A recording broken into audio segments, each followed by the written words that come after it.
Good morning बच्चों। मैं आपकी संगीत वादन तबला अध्यापिका मिसेज रीनू। आज हम पढ़ेंगे समान मात्राओं के तालों की तुलना।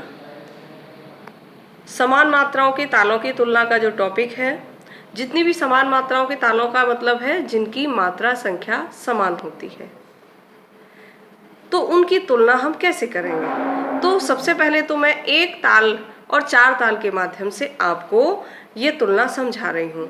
फिर आप आगे की अन्य तालों की तुलना कैसे करेंगे इसके बारे में समझेंगे इसी के माध्यम से। प्रश्न है एक ताल और चार ताल की तुलना। एक ताल और चार ताल की तुलना कीजिए। एक ताल और चार ताल की तुलना लिखेंगे। सबसे पहले हम किसी भी ताल की जब तुलना करते हैं तो हम सबसे पहले उनकी समानताएं और असमानताओं पर ध्यान देते हैं, यानी क्या उनमें एक सी चीज़ें हैं, क्या उनमें अंतर है। तो चार ताल व एक ताल में क्या समानताएं हैं इस बात का ध्यान देंगे। चार ताल का ठेका आपको क्लियर ही है। चार ताल का ठेका है धा धा दिनता किट धा दिनता तिटकत गदिगन। एक ताल का ठेका है धिन धिन धागे तिरकिट तूना कत्ता धागे तिरकिट धीना। इन तालों को देखते हुए जरा ध्यान दें इधर कि चार ताल और एक ताल में समानताएं। सबसे पहला पॉइंट, इन दोनों तालों में 12-12 मात्राएं। आपको ये भी पता है कि दोनों ही 12 मात्रा की तालें हैं।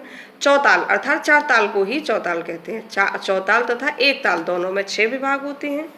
दोनों में ही प्रत्येक विभाग में 2 मात्राएं होती हैं, यानी विभाग 2 मात्राओं का होता है। दोनों ही तालों में सम पहली मात्रा पर है। दोनों में सम के अतिरिक्त 5, 9, 11 पर अन्य तालियां हैं।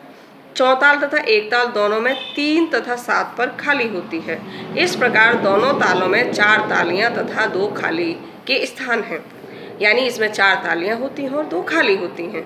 हाथ पर मात्राओं को गिनते समय दोनों एक सी प्रतीत होती हैं। यदि हम बोलों को ना बोलें और यदि हम ताली खाली लगाते चले जाएं तो हमें यह पता लगाना मुश्किल हो जाएगा कि हम 4 ताल पढ़ रहे हैं या एक ताल, क्योंकि दोनों की ताली और खाली और मात्रा संख्या समान है। अब इनमें असमानताएं क्या हैं इन पर ध्यान देंगे। इन सब समानताओं के होने पर भी दोनों में पर्याप्त अंतर भी है। अंतर क्या है? चार ताल मृदंग की ताल है और एक ताल तबले की ताल है। इसके बोल खुले होते हैं, इसके बोल बंद होते हैं। ये तबले की ताल है, तबले के कारण इसके बोल बंद होते हैं, और ये चार ताल खुले बोलों की ताल है। यह प्राचीन ताल है और यह नवीन ताल मानी जाती है। इसके बाद का प्रचार है।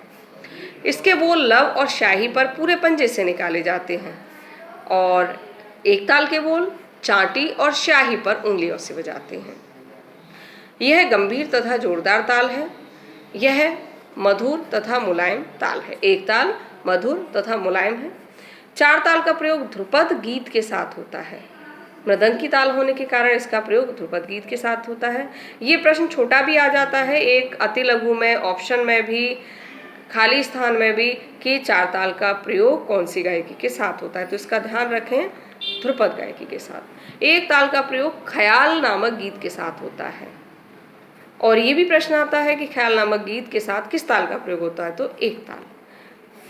चार ताल में परन आदि गंभीर बोल बजाए जाते हैं, जबकि एक ताल में टुकड़े, मोहरे, पेशकार बोल होते हैं, कायदे भी होते हैं, मुखड़ा भी होता है, यानी सोलो वादन में इस ताल का प्रयोग किया जाता है। इसकी लय सदैव विलंबित ही रहती है।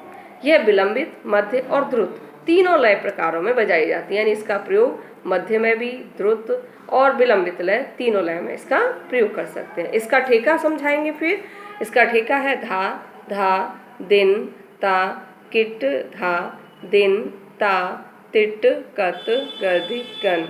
इसका ठेका है धिन धिन धागे तिरकिट तू ना क ता धागे तिरकिट धी ना।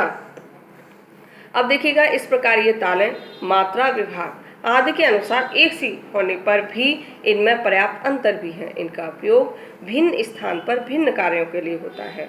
अब ये भी एक प्रश्न आता है कि एक सी ही लगती हैं, एक से ही ताली खाली है, फिर इनका अलग अलग क्यों प्रयोग है?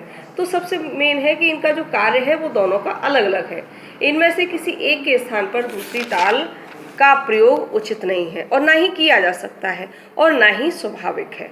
यही कारण है कि समान मात्राओं की दूसरी तालों का निर्माण करना पड़ा। इनका प्रयोग ये नहीं है कि जहाँ एक ताल का प्रयोग हो रहा है वहाँ चार ताल का किया जा सके, चार ताल का हो रहा है तो एक ताल, क्योंकि दोनों के वादन में अंतर है, बजाने पर अलग अलग प्रतीत होती हैं, और गायकी में अलग अलग गायकी में प्रयोग होने के कारण ही इनका अलग अलग प्रयोग किया जाता है। अब आगे ध्यान दें, इस प्रकार हम निम्न जोड़ियों की तुलना भी कर सकते हैं। अन्य तालें जो आपके सिलेबस के अनुसार मैंने बताई हैं, आप जो मैंने अभी तुलनाएं एक ताल और चार ताल की तुलना आपको करके बताई है, तो ऐसे ही उन्हीं पॉइंट्स को कुछ को मानकर, यानी जिस तरीके से ताली खाली के पॉइंट्स हैं, सम और मात्रा संख्या, इनके पॉइंट्स को मानकर आप तुलना कर सकते हैं। जैसे रूपक ताल और तीव्र ताल, ये 7 मात्रा की तालें हैं। रूपक ताल जैसे तीना धीना धीना, और तीव्र ताल है धा दिनता तिटकत गदिगन, दोनों ही 7 मात्रा की हैं। ये बंद बोल की है, खुले बोल की। मैं आपको परिचय लिखवा चुकी हूँ, इनके प्रयोग भी करवा चुकी हूँ, आपको इनकी तालों के ठेके भी लिखवा चुकी हूँ। तो आप उन्हीं के माध्यम से तुलना आराम से बहुत सही तरीके से कर सकते हैं। झपताल और शूलताल, झपताल बंद बोलों की ताल है, शूलताल खुले बोलों की ताल है। दीपचंदी और धमारताल ये 14 मात्रा की ताल है, ये बंद बोलों की है, खुले बोलों की है। गजझंपा ताल देखिए, ये 15 मात्रा की ताल है। पंचम सवारी 15 मात्रा की ताल है। तीन ताल और तिलवाड़ा ताल, ये 3 ताल आपकी 16 मात्रा की है, तिलवाड़ा ताल भी 16 मात्रा की है। तो इनके आप समान मात्राओं के प्रयोग कर सकते हैं। 10th वाले जो बच्चे हैं वो ध्यान दीजिएगा, केवल इन 3 का ही प्रयोग करेंगे। ये 10th क्लास के बच्चे केवल इन तीनों तालों की तुलना करेंगे, और ये सभी ये 12th क्लास के ये सारे सिलेबस हैं, तो इनकी आप तुलना आपको सभी को करनी है। आशा है आपको तुलना का तरीका समझ में आया होगा। अब मैंने ये प्रश्न दिया है, उपर्युक्त तालों की जोड़ियों में से किसी एक जोड़ी की तुलना अपनी फेयर कॉपी पे कीजिए। तो मैंने आपको 10th का बता दिया, 12th की। अब आपके लिए मैंने ये केवल एक प्रश्न दिया है कि इन जोड़ियों में से किसी एक जोड़ी की ही तुलना आपको अपनी फेयर कॉपी पे कीजिए और उसकी पिक मुझे सेंड कीजिएगा। Thank you.